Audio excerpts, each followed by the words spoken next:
Oye, yo tengo, son las 8:39, tengo un pedacito de vista hacia afuera y veo que hay sol, pero sol de verdad, ¿no? Pero luego miro acá en el panel que hay 6 grados de temperatura en la región metropolitana, al menos así es que es lo que históricamente se ha conocido como un sol de invierno, ¿no? Aunque estamos en otoño. Bueno, este viernes iniciamos la conversación en el panel a esta hora de la mañana, como cada día, con nuestra editora general Montserrat Rolano. Buenos días, Monse. Hola, buenos días. Y con nuestros invitados, en primer lugar a don Cristian Pertusé. Bienvenido, Cristian, gracias por estar acá. Muy buenos días, feliz de estar acá con ustedes. Y bueno, a la profesora de nuestra universidad, Carla Peñalosa, historiadora. ¿Cómo estás, Carla? Bienvenida. Hola, muchas gracias y bueno, contenta de estar por primera vez después de la pandemia presencial en Es la radio. verdad, pues, Carla. Yo por lo Sí. menos no había venido al estudio, así que... Sí. Carla, te vamos a acercar el micrófono para que no tengas que mover el cuello como si estuvieras en un partido de tenis. ¿Ah? Vale. Sí. Sí, ahí estamos. Bueno, nos habían secuestrado a Cristian Pertusé también, po, los de la tarde. Ahí estaba en la tarde. Esos señores de la tarde, el señor Pozo y la señora Levín. ¿Ah? Así es, Sí. pero lo tenemos de vuelta. Sí. Bueno, ya entrando en materia, hay noticias bien importantes respecto del proceso constituyente, ¿no? Ya se han ido aprobando la mayoría de las normas, falta solamente la jornada de hoy, entiendo, y la próxima semana, que va a ser ya más de armonización. Pero ya está claro cuál es el texto, ¿no? de este anteproyecto. Ayer se votaron algunas normas que son bien importantes respecto del sistema político. Destacan algunas bien novedosas, como el tema de las órdenes de partido, ¿no? Que también se aprobó. Y ahí les quiero preguntar en general, primero, después lo podemos ir desmenuzando, pero ¿qué les parece lo que está contenido actualmente en este anteproyecto? ¿Cómo ven eso, que ha sido bien celebrado transversalmente? La otra vez tuvimos a Alexis Cortés acá, planteó él defendió en el fondo, ¿no? el texto en el que él ha participado. Ayer estuvo la representante de la DC también.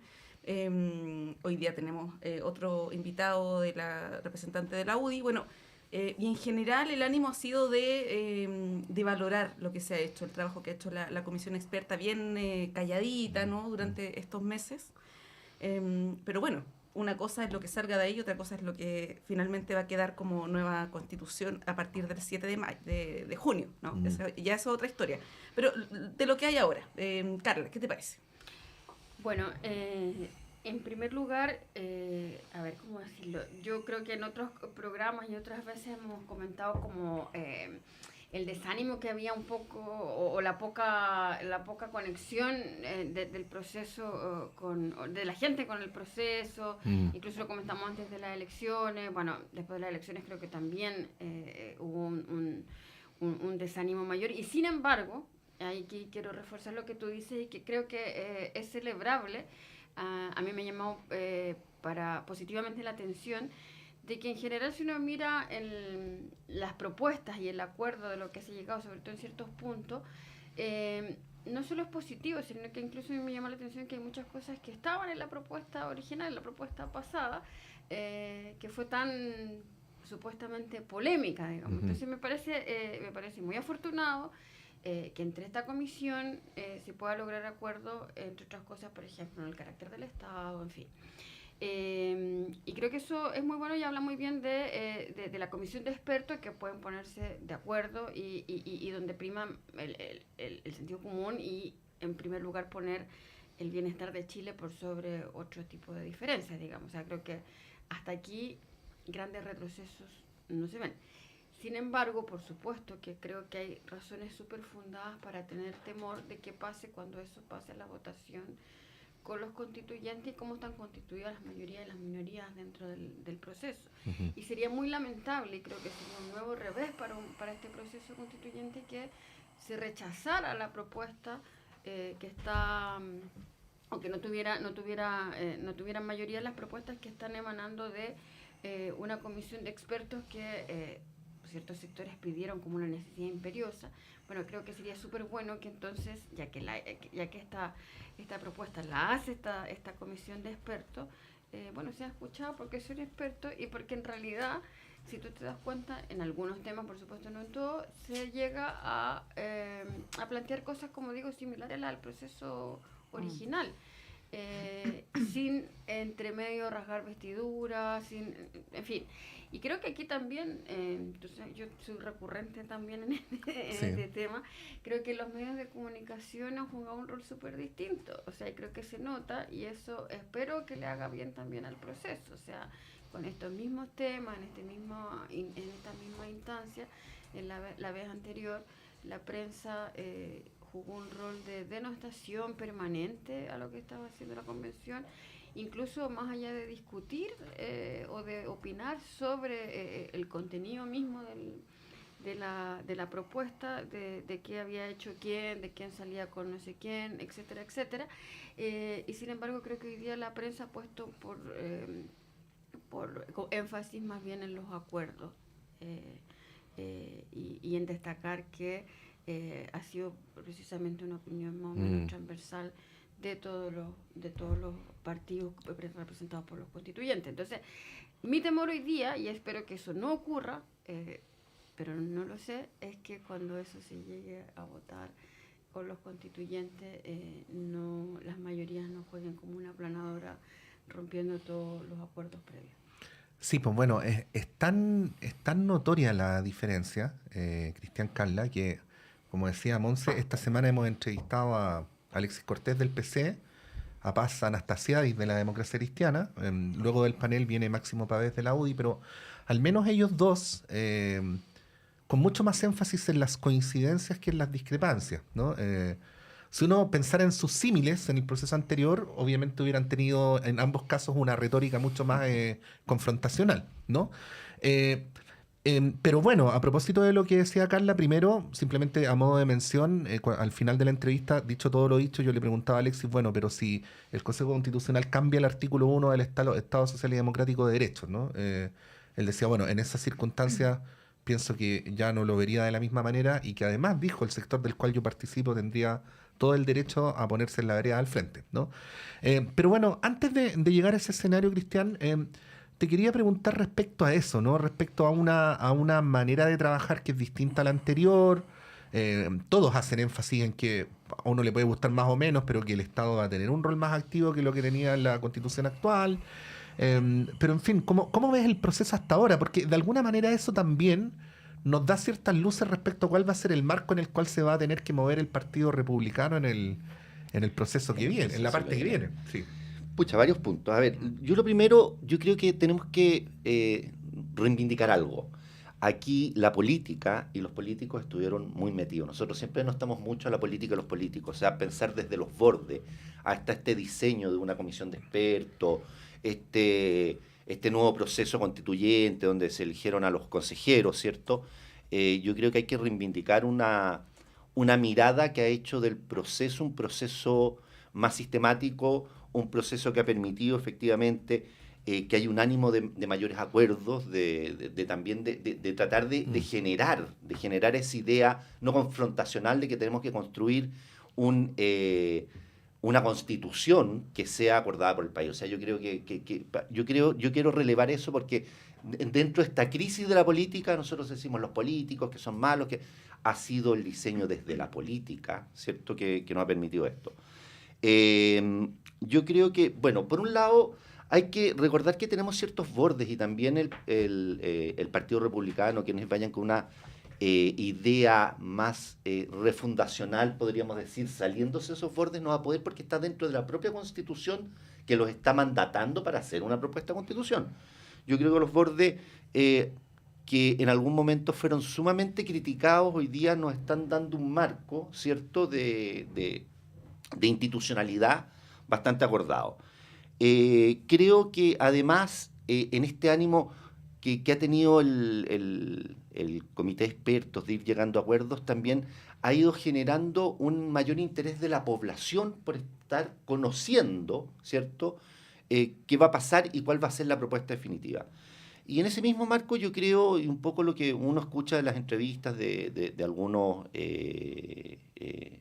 constituyentes electos, ¿cierto?, yo creo que tienen claro que el desafío hoy día es entregar una constitución no partisana, sino que una constitución de alguna manera para el país. Y ese ánimo a mí me parece muy bueno. Ahora, respecto a lo que decía Carla, recordemos algo, sin duda tiene una mayoría el Partido Republicano, pero no tiene la mayoría para cambiar completamente el texto, tiene la mayoría para el veto. Entonces, principalmente ahí lo que podría ocurrir, más que cambiar grandes cosas, a menos que obviamente toda la derecha y la centroderecha se pusieran de acuerdo, ¿cierto? Pero no sé si ese es el ánimo, cambiarán el texto, pero yo creo que hay un gran acuerdo hoy día y va a ser muy difícil porque ellos mismos, yo creo que están viendo, si son políticos hábiles, y hay que reconocer que son hábiles, por algo sacaron la votación que sacaron, tienen que ir reconociendo que yo creo que hay un ánimo de que el proyecto, el borrador que está entregando el comité de expertos es un borrador bastante aceptable, minimalista, que está dentro de los cánones más o menos que la sociedad está esperando. No hay grandes, pueden haber 1 o 2 puntos como hemos visto, pero yo creo que va a ser una discusión, espero, y que sea el mismo ánimo que han tenido los expertos que representan los partidos que también van a estar adentro, ¿cierto? En gran medida, que sea el ánimo desde esa base encontrar una buena constitución. Yo estoy bastante, diría, contento y expectante porque tengamos un proceso constituyente que realmente nos entregue una constitución que sea legitimada y ampliamente. Ahí yo quiero repetir algo que dije en el proceso. Aquí no es sacar una constitución por el 50% de 50 más un voto. Aquí es sacar una constitución que ojalá sea valorada por una gran mayoría, y cuando yo hablo de una gran mayoría, para ser súper sincero, para mí ojalá cercano al 70% y más. Sí, ahora, Carla, la tentación de querer llevarse la pelota para la casa es grande. O sea, en el caso del Partido Republicano, que por lo menos lo que hemos visto en el Congreso, no es un partido dialogante, ¿no? Y si uno espera que lleguen a acuerdos, primero van a intentar llegar a acuerdos con los de su sector, ¿no? Con la UDI, con la derecha, es lo más lógico, ¿no? Y con eso van a constituir una mayoría absoluta en el Consejo. ¿Y ahí cuáles son las expectativas de quienes tienen una posición distinta y minoritaria, ¿no? En este caso, ¿cómo lo ves tú desde esa postura también? Porque lo más previsible que ocurra es que se imponga una determinada mirada y no que se consensúen puntos de vista, ¿no? Sí, ese es el riesgo y para contestarte también voy a tomar algunas de las cosas que decía Cristian. Yo creo que tratemos de no idealizar tampoco todo este proceso, como idealizamos algunos sectores también el proceso anterior, o como algunos satanizaron el proceso anterior, tampoco satanizarlo. Yo estoy muy lejos de ser crítica a la labor de los partidos políticos y de los políticos porque me siento de esa vereda, digamos. Sin embargo, creo que la votación del Partido Republicano responde mucho a un rechazo de la población a la política tradicional. Solo basta mirar como ejemplo, y uno puede, a lo mejor puedes poner también otros factores, pero poner como ejemplo a figuras súper conocidas de larga trayectoria política, participando en distintos gobiernos y que no salieron electos. El propio Sergio Vital, que comentábamos, larga trayectoria y en muchas cosas muy positivas, pero que sin embargo para la gente hoy día no representa, digamos, sus anhelos. Creo que hay que tener cuidado con eso. Creo que también hay que tener cuidado porque si bien ha sido dentro de la convención, o sea, dentro de la comisión de expertos ha sido un proceso muy saludable de llegar a acuerdo, creo que el ruido externo nos está ayudando a que no sea un proceso exento de polémicas y de polémicas, de radicalización o de confrontación. Esa era la palabra que estaba buscando, de confrontación. Sí. O sea, qué duda cabe que las palabras de Natalia Pergentili, que han sido noticia toda esta semana, no ayudan al proceso, francamente. O sea, creo que tirar esa pachotada, digamos, por la prensa, en circunstancias que además sacaste 0 representantes por una estrategia absolutamente fallida, no ayuda a legitimar el proceso que se está haciendo, digamos.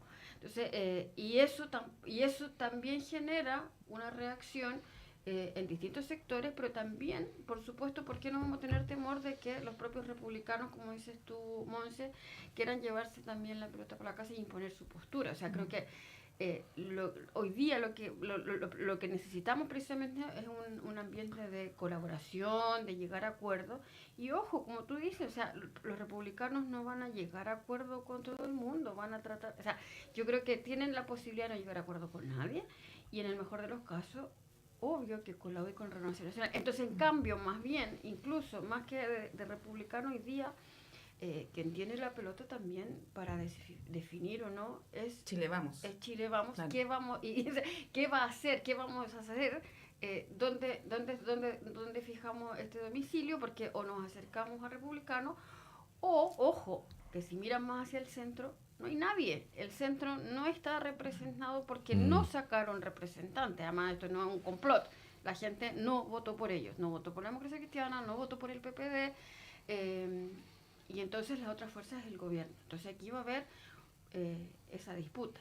Yo espero que primen los acuerdos, pero no podría asegurarlo porque, bueno, como decíamos, Chile es un país que está acostumbrado a darnos muchas sorpresas, para bien, pero sobre todo para mal, así que, pero yo espero lo mejor posible. ¿Ustedes han visto ese meme que dice ¿qué onda el guionista de Chile? ¿Ah? Sí, por supuesto, el guionista de Chile que se había puesto medio fome. Sí, se había puesto fome, claro. Oye, pero uno puede mirar lo mismo que estamos conversando desde el punto de vista de las conveniencias. ¿Ah? Digo, para los sectores progresistas la reflexión es más o menos, tenemos minoría, esto es lo mejor que podemos tener en estas circunstancias. Y también, al menos en cierto sector de la derecha, Cristian, prima esto que planteaba Hernán Larraín-Mate de que el sector no había tenido mejores condiciones para negociar una constitución que defienda ciertas cosas que para ellos son importantes de la actual en una nueva, ¿no? Entonces lo que habría que preguntarse ahora es qué es lo que le conviene al Partido Republicano, ¿no? ¿Le conviene defender la obra, vamos a decirlo así, como se hablaba a principios de los 90, ¿tú te acuerdas, sí, perfecto. Cristian? O quedar bien puestos en estas circunstancias, entre otras cosas, además, para viabilizar su proyecto político camino a la moneda. Yo creo más bien lo segundo que tú dices, Patricio. Yo creo que efectivamente, a ver, tomando lo que decía un poco Montserrat, yo creo que efectivamente el Partido Republicano en el Congreso lo hemos visto un partido bastante reaccionario, yo diría, poco dialogante, pero es diferente cuando eres un partido relativamente minoritario y de alguna manera te sientes cercado, a cuando pasas a ser un partido mayoritario que además tiene un proyecto político, sin duda, que va más allá de este proceso constituyente, digamos. Entonces, sin lugar a dudas, y además, porque en el sistema se nos están dando cosas, estamos hablando de un sistema que tiene hoy día voto obligatorio, una serie de condiciones, obviamente la lógica, y yo creo que se ha visto, por ejemplo, en José Antonio Kast, en sus entrevistas, ¿cierto?, en el último tiempo, la lógica de pasar de ser le pasó al mismo presidente Boric, seamos súper sinceros, la lógica de pasar de ser alguien minoritario a ser mayoritario y tener que presentarle al país como un todo un proyecto es muy diferente a ser un partido pequeño. Entonces, yo creo que sin lugar a dudas vamos a ver un cambio en las lógicas que va a tener el Partido Republicano. Y son bastante ordenados al parecer. Les pidieron a todos que se callaran y todos estuvieron callados durante este tiempo los consejeros electos. Me recuerdo otro partido, pero el otro lado. Pero sin lugar a dudas, yo creo que tienen a la vista eso. Entonces ellos tienen que proponer ya, más allá de que un proyecto para su sector, para alcanzar una cierta representación hoy día, para convertirse en un proyecto mayoritario que sea valorado, por una mayoría más amplia que el sector que pueden representar. Entonces yo creo que tiene un desafío bastante importante y desde ahí yo sigo siendo optimista y yo creo que también aquí se va a dar otra cuestión. Tú decías, a lo mejor puede ser más confrontacional. Yo creo que puede ser menos confrontacional porque además va a ser un consejo constituyente menos farandulizado que el anterior. O sea, ellos además tenían un año para hacer este proyecto, hubo mucha farandulización del tema, mucha parafernalia, yo creo que aquí tienen 5 meses, si no me equivoco, sí, 5 meses para tener la reacción, o sea, van a tener que concentrarse y además vienen con un preproyecto o un borrador, digamos, que es donde pueden haber temas que van a surgir, sin duda van a surgir temas, y lo hemos visto en las abstenciones, lo hemos visto en las propuestas, en lo que puede haber quedado fuera o quedó dentro, y no gusta tanto, van a haber algunas discusiones, pero yo creo que también ahí van a estar desde esta lógica un poquitito del proyecto país. Y yo creo que eso es lo que... O sea, el mandato que tiene hoy día el Consejo Constituyente es de generar una propuesta de proyecto país más allá de las mayorías y de alguna manera creo entender después de las entrevistas de algunos líderes del Partido Republicano que por ahí va y también de cómo se ha comportado el experto señor Frontaura, que además fuimos colegas en el Instituto Nacional de Derechos Humanos. Bueno, un saludo a él, pero con una altura de mira que yo creo que es lo que tiene que primar en este consejo. Claro, no es lo mismo Frontaura que Johannes Kaiser, ¿no? Sí, claro. Y Rofo Edwards. Sí, sí. Bueno, la duda es si es que los... siempre se me olvida cómo se llaman, ¿no? Comisionados, consejeros. Consejeros. Los electos son consejeros. Los electos. Claro. La duda es si los electos se van a comportar más como José Antonio Cast en esa entrevista o Luis Silva, que dio una entrevista el mismo día, a la misma hora, así como este fin de semana ocurrió con Natalia Piergentili y Carolina Toá, ¿no? En tonos bien distintos. Bueno, tenemos que irnos a la pausa, son las 9 en punto, vamos a un corte y volvemos en unos instantes.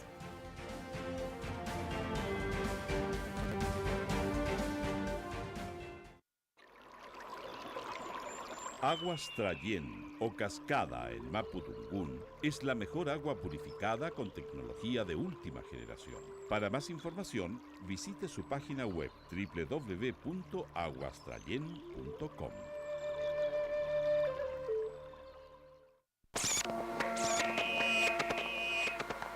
Perdidos en el espacio.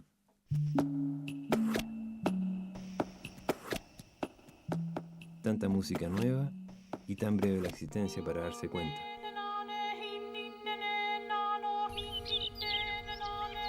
Perdidos en el espacio.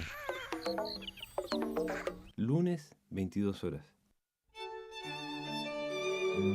Radio Universidad de Chile te invita a escuchar los miércoles a las 20 horas Diálogos, un programa del Instituto de Chile, conducido por Fernando Lolas, académico de la lengua en la radio que piensa.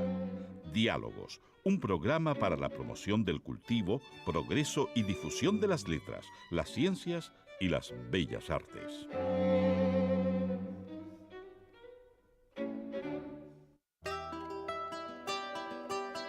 Radio Universidad de Chile te invita a escuchar cada miércoles a las 16 horas Rocadictos. Un espacio donde te enterarás de terremotos, sequías, erupciones volcánicas, aluviones y todo lo que ocurre en torno a las ciencias de la Tierra en nuestro país y el mundo. Todo eso es motivo de conversación en Rocadictos. Académicos y académicas de los departamentos de Geología, Geofísica y del Centro de Ciencias del Clima y la Resiliencia de la Universidad de Chile se reunirán cada miércoles a las 16 horas para explicar estos fenómenos y responder tus preguntas. Rocadictos, miércoles 16 horas por Radio Universidad de Chile, 102.5 FM y radio.uchile.cl.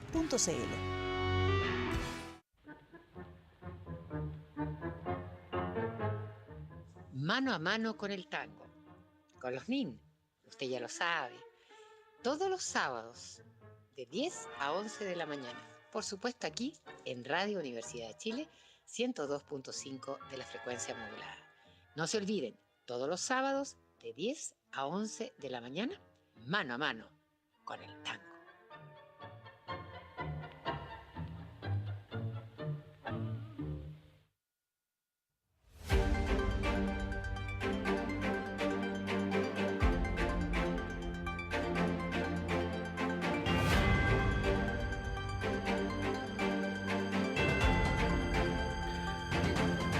Continuamos en Radio Análisis, son las 9 con 4 de la mañana en este día viernes 26 de mayo. No es por sacarle pica a ustedes que nos están viendo y escuchando, pero tomando rico café, algo es algo, con Montserrat Rolano, con Carla Peñalosa y con Cristian Pertusé. Bueno, los quería llevar al tema del gas, que puede parecer un episodio nomás, pero yo creo que tiene un trasfondo interesante, ¿no?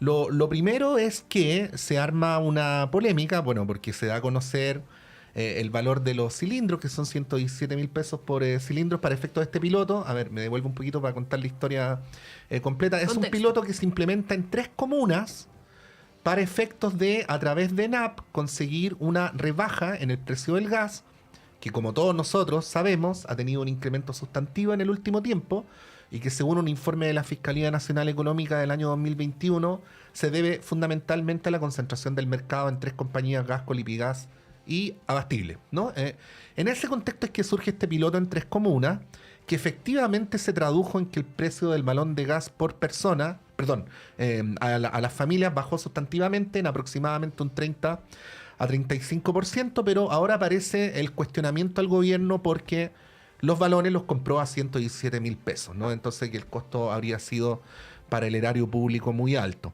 Más de 500 millones de pesos. Más de 500 millones de pesos. Bueno, al respecto, 2 cosas. Primero, es un poco mañoso el modo en que se presentó el número, porque no es que hayan comprado cada balón por 117, sino que es el gasto promedio por balón en función de la inversión total, que incluye habilitación de centros de acopio. Bueno, es lo que tiene que hacer cualquier persona cuando echa a andar un negocio, tener una inversión inicial que es significativa y luego hay otro gasto que opera en régimen.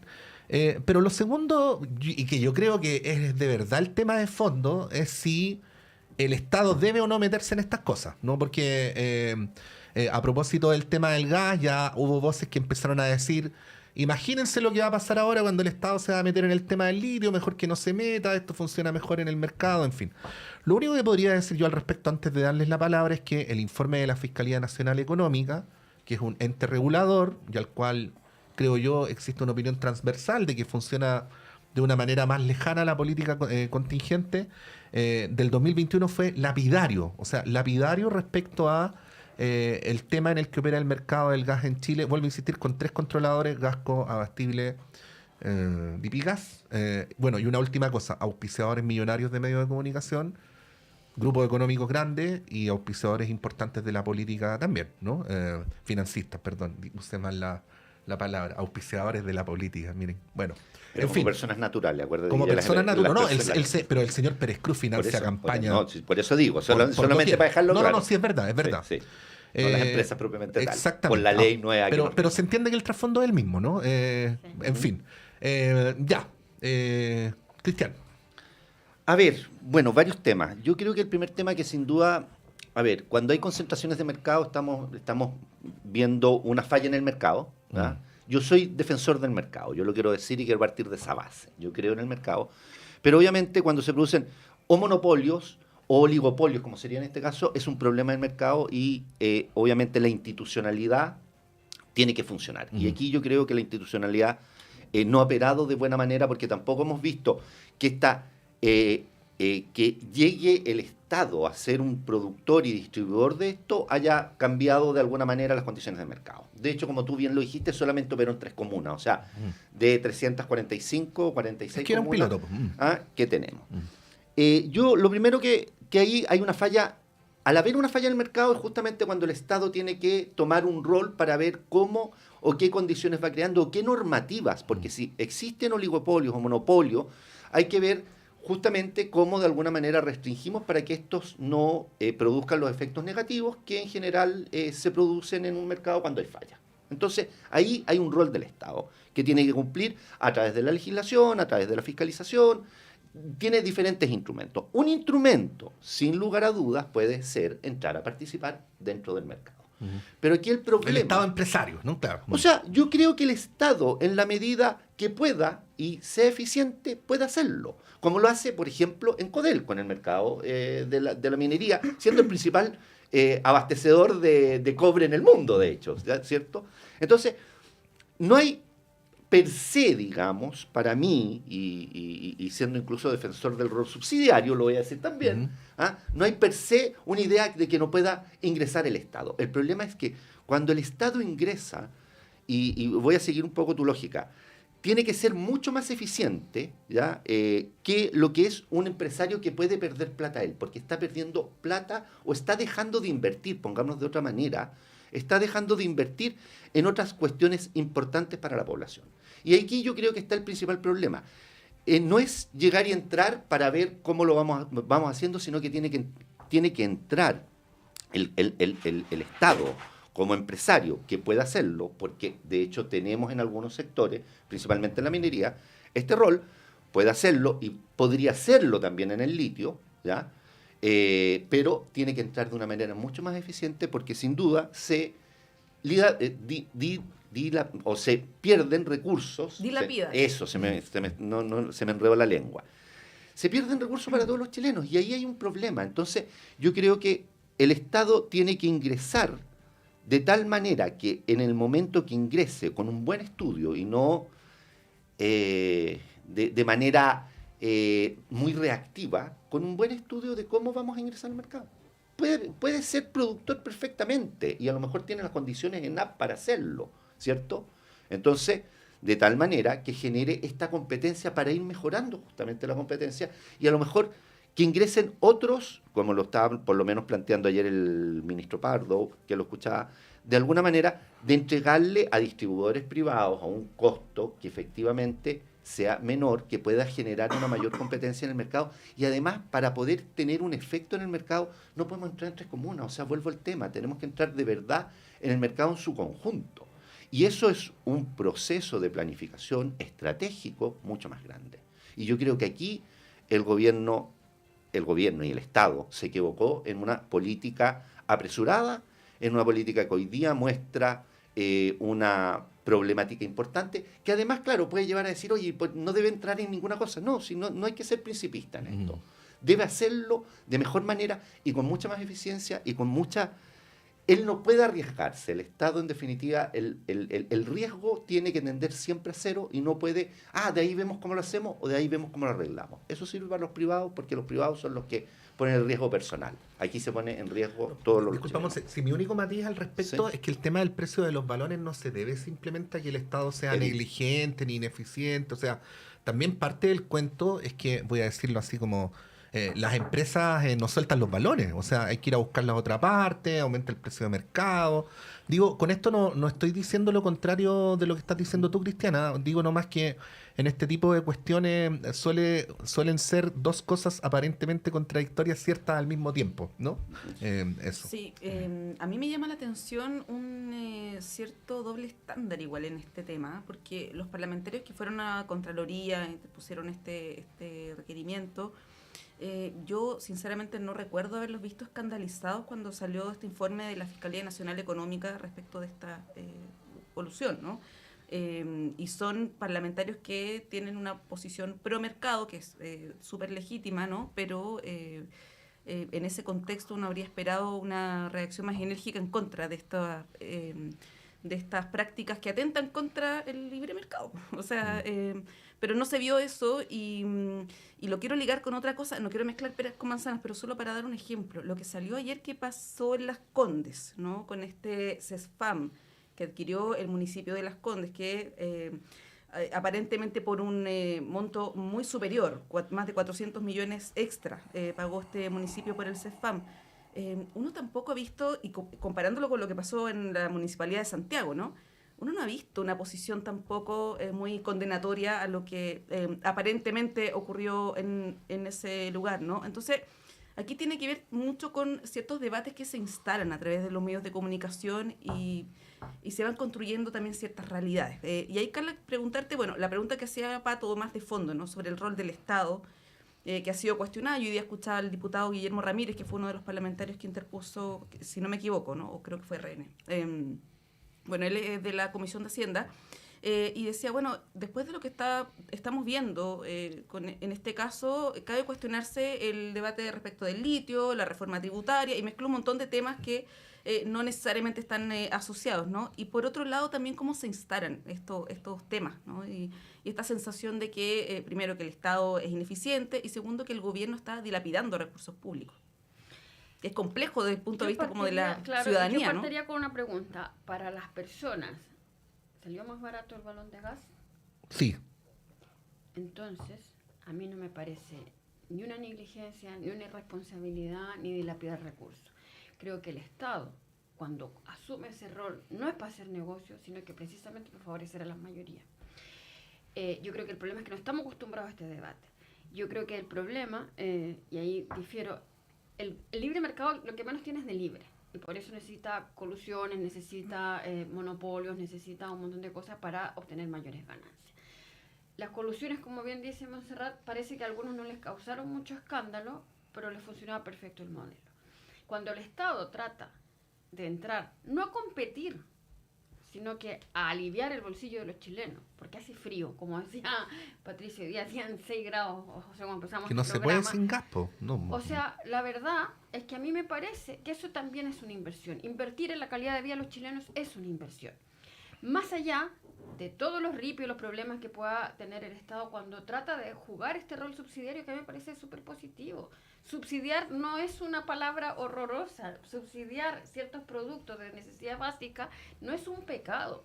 Al contrario, me parece que ese es el rol del Estado. El problema, como decía Patricio, es si tenemos que comprarle los balones de gas a los privados, que lo que quieren es lucrar, claro que se los van a vender caro. Si hay que comprarlo fuera, claro que va a salir más caro. Pero a mí no me parece, de verdad, que no me parece ético horrorizarse porque el Estado gaste para que la gente no tenga frío, francamente. Entonces a mí me parece que se pueden hacer mejor las cosas, se puede hacer de otra manera, pero también este país podría ser de otra manera y el mercado podría ser de otra manera y los empresarios también podrían ser de otra manera. Creo que subsidiar o aliviar, como digo, el bolsillo de los chilenos para cuestiones tan básicas, ya más, no nos olvidemos. Cuando estuvimos encerrados en pandemia, el gas subió de una manera violenta, como hoy día han subido los huevos, como hoy día han subido un montón de cosas que uno dice, bueno, pero ¿será que tiene que esto de verdad responde también al mercado, que todo esté tan caro?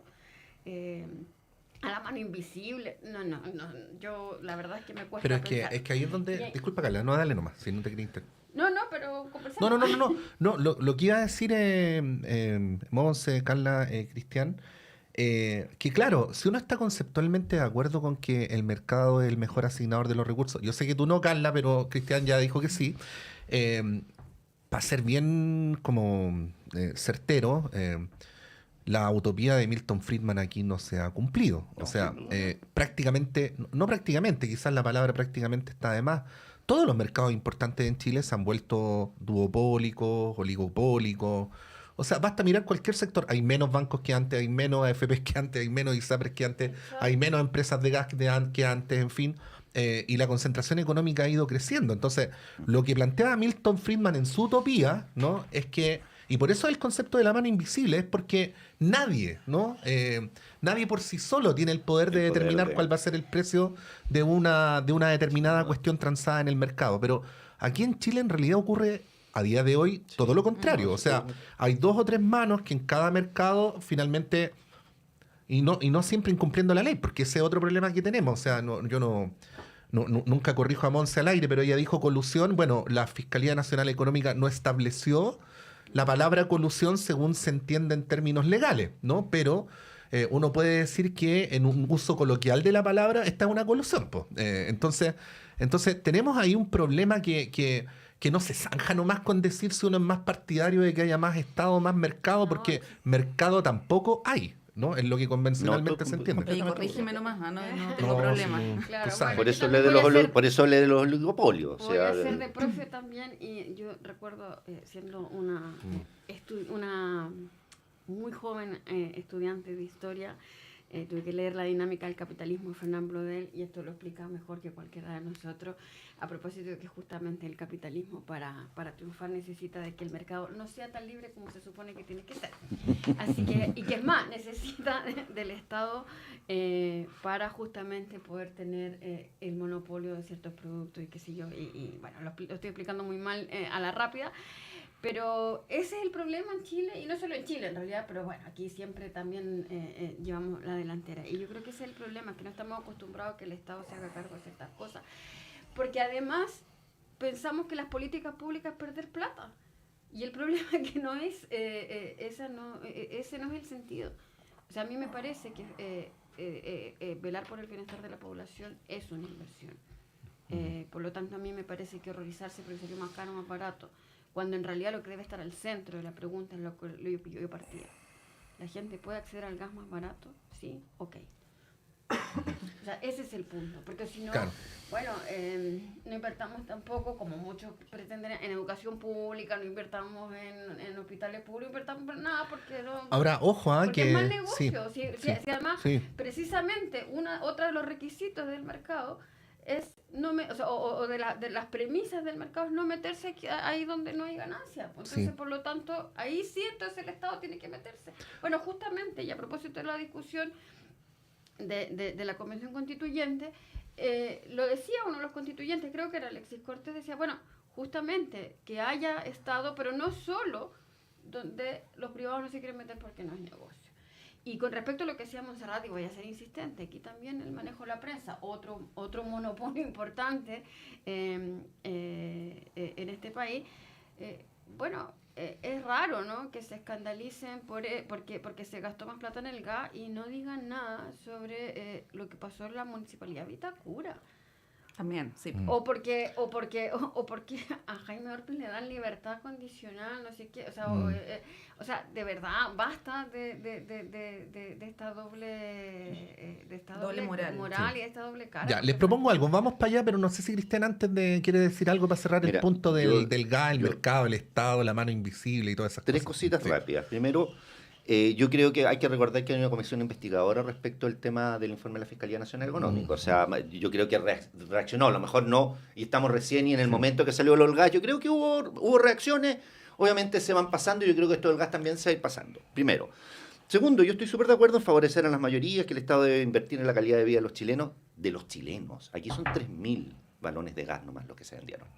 O sea, y en 3 comunas. No fue para los chilenos. Seamos súper sinceros. O sea, me parece bien, debe hacerlo. Yo creo que el Estado tiene un rol, pero aquí hay un problema de que no fue para los chilenos, fue en 3 comunas, Chihuayante, Ñuble, no me acuerdo, pero Sí, yo otra de la región de Valparaíso.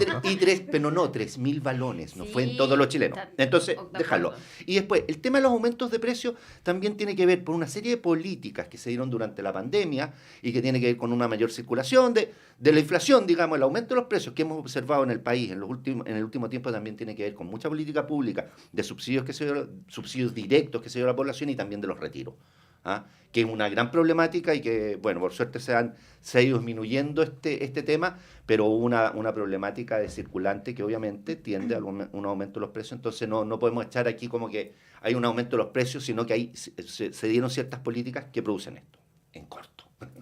Muy bien, resumido. Sí. No, lo que les iba a decir de las municipalidades, porque ahora apareció Sabat, ¿no? El Efectivamente. exalcalde de Ñuñoa. Y la alcaldesa Emilia Ríos, que es una alcaldesa que en mi consideración ha estado mucho más concentrada en los problemas de la comuna que en la política nacional, o sea, ha desarrollado hasta ahora no es un tipo de liderazgo que uno piense quiere saltar a ser diputada por el momento, ¿no? Senadora, está como muy concentrada en la comuna. Señalaba ayer para referirse al caso de Sabat que había un modus operandi de los alcaldes de derecha, ¿no? O de Chile Vamos. Y entiendo que con eso, no me acuerdo si lo dijo directo, pero aunque no lo haya dicho, uno entiende que entonces estamos hablando de un patrón que también involucra a Torrealba en Vitacura, que involucra a Reginato en Viña del Mar, que eventualmente involucra a otros alcaldes que no voy a nombrar, pero que están siendo investigados en otras comunas del sector oriente, exalcaldes. Y que por lo tanto sería una corrupción vinculada a una forma de actuar de un sector político, ¿no? Cuando llega a los municipios. Que es, en resumen, utilizar las corporaciones municipales para sacar plata por debajo, ¿no? Ese es como el resumen. Ahí quería preguntarles si ven que efectivamente este es un problema así como de la derecha, que cuando llega a ciertos municipios con plata procede de este modo, ¿o no? Carla. No lo sé, porque no tengo los antecedentes suficientes y no quiero arriesgarme a ello, pero hay hartas casualidades. O sea, no sé si será casual. Tú nombrabas a Sabat, de verdad que increíblemente no había saltado antes, porque para quienes vivimos en Ñuñoa, sabemos, y además Sabat fue alcalde, yo desde que tengo uso de razón, primero alcalde de la dictadura, después alcalde elegido, en fin. Y muchas veces se le trató de investigar y sus vínculos con las mobiliarias, etcétera, etcétera. Por lo tanto, no me extraña que también hoy día haya aparecido en la palestra. Yo no creo en ningún caso, de todas maneras, que la alcaldesa de mi comuna sea una irresponsable y esté planteando esto sin tener un antecedente. Le creo. No tengo los antecedentes, Pero bueno, no sé si uno tiene que ser tan ingenuo para creer en tantas casualidades, digamos, pero sin embargo, y a mí lo que más me indigna es, o sea, ocupar un cargo público para enriquecerse de manera ilícita, eso sí me parece un escándalo y eso sí que me parece dilapidar los fondos del Estado, digamos. No comprar gas, digamos, sino que en realidad robarse la plata.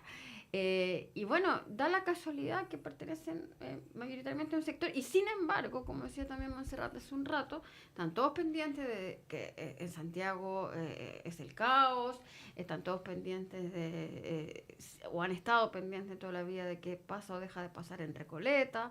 Yo el otro día leía por casualidad, porque casi no se veía la noticia, de que había un tema con las luminarias en Providencia, pero eso no ha sido un escándalo.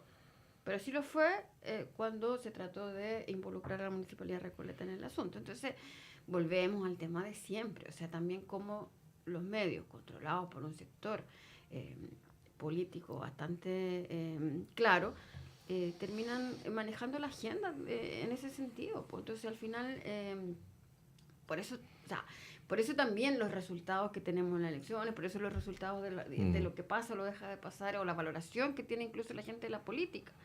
Creo que hay un manejo súper irresponsable en los medios de comunicación en general, en ese sentido.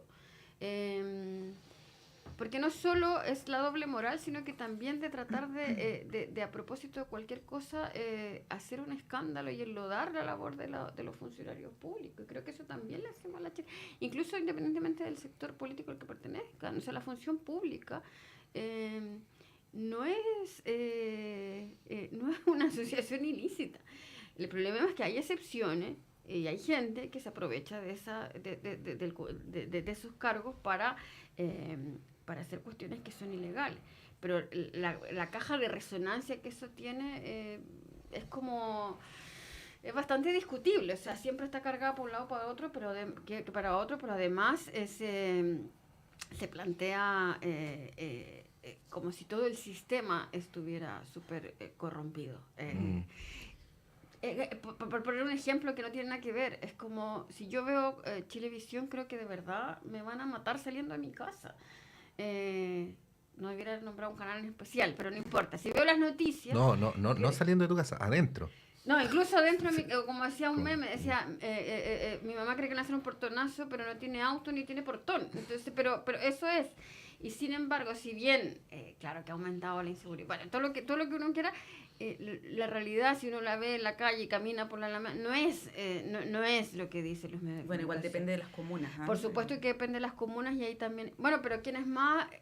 yo creo que habría que hacer un estudio súper interesante de quiénes se sienten más inseguros y apostaría que quienes se sienten más inseguros son los de las comunas más seguras. Sí, eso es cierto. Ahora, lo que sí es cierto es que en términos de percepción hay unos estudios, las personas en general, luego vamos a lo particular, pero en general sienten que el barrio es más seguro que la comuna y que la comuna es más segura que la ciudad.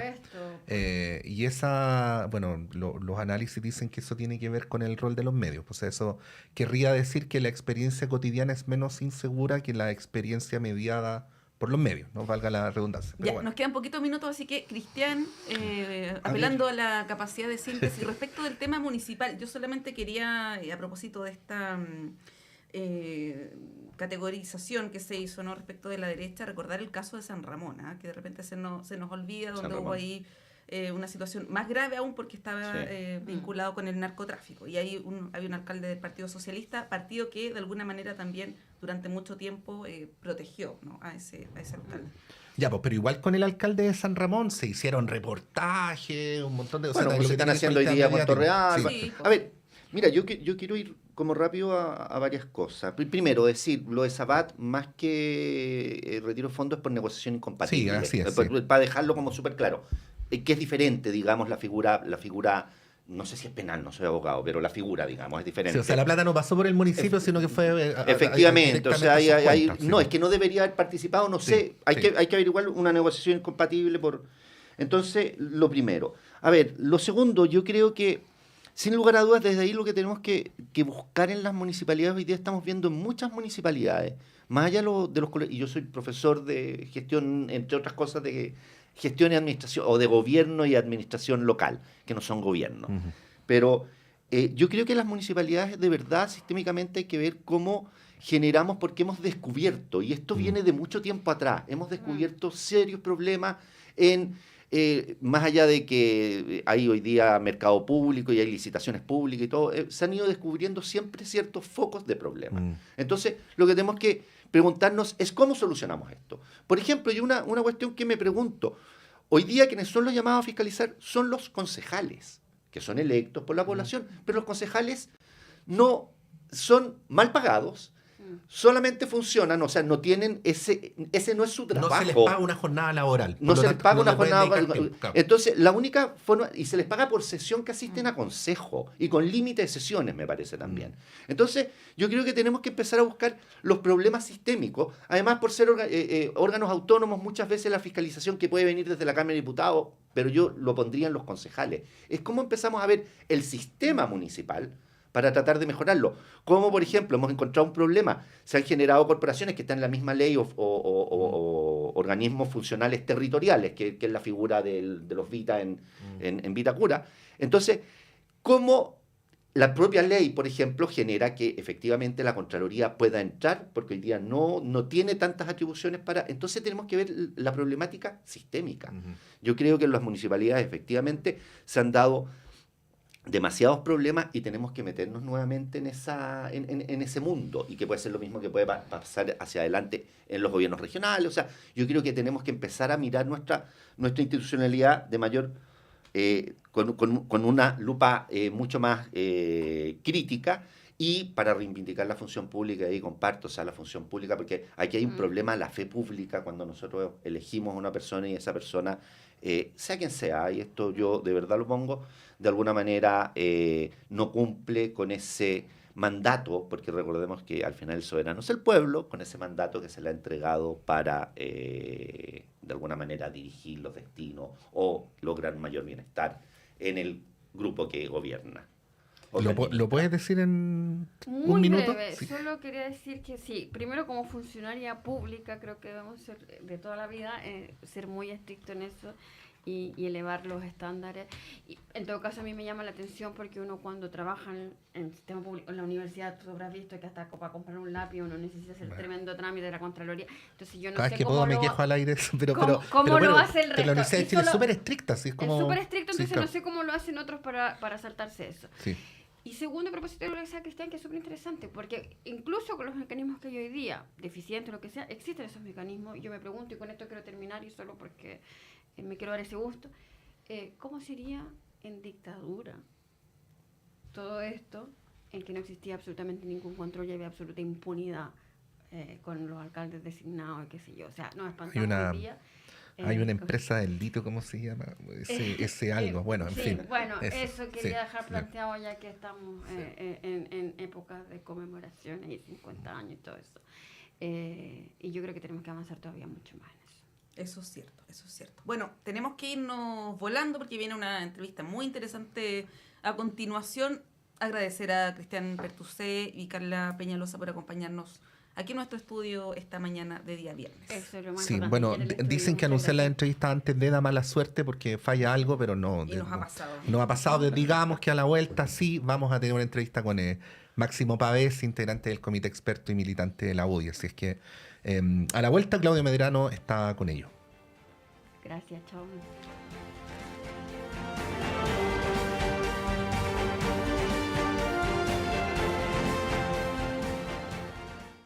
Estaba pensando, estamos en tiempos de transformación digital y tenemos que actualizar nuestro negocio junto con digitalizar sus procesos.